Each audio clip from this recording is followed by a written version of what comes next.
Frederick Douglass nailed it when he said these words: "Find out just what any people will quietly submit to, and you have the exact measure of the injustice and the wrong which will be imposed upon them."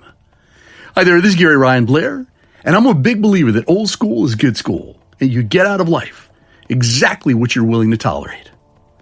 See, to tolerate means to allow the existence, the occurrence, or practice of something that you do not necessarily like or agree with, but you do it without interference.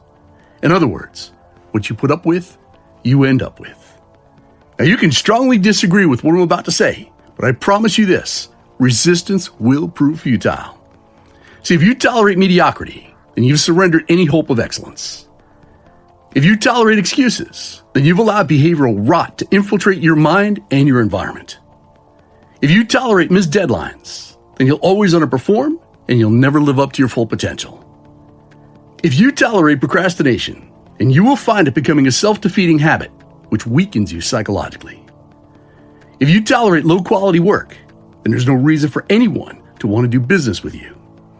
If you tolerate tardiness, then you allow a lazy, disrespectful precedent to be set that is detrimental to your reputation. If you tolerate physical and/or verbal abuse, then you will suffer at the hands of it.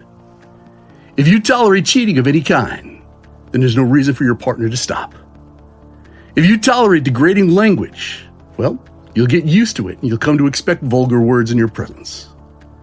If you tolerate people interfering in your marriage, I promise you this: you'll start to resent friends and family. If you tolerate lies, deceit, and manipulation from the media or any elected official, then you endorse the behavior and you give it the green light to continue.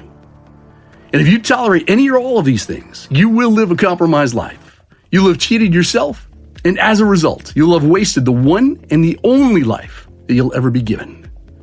So what is the solution? How do we stop the abuse? How do we empower strength and not tolerate weakness nor conformity? How do we ensure that you live a life of excellence and quality? Well, the answer is amazingly simple. You must raise your standards on making everything you think, say, and do count. You must send a memo to yourself that you will not tolerate low standards or any form of internal or external abuse.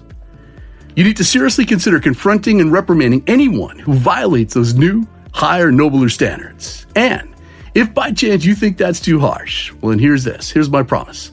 You will continue to get exactly what you tolerate.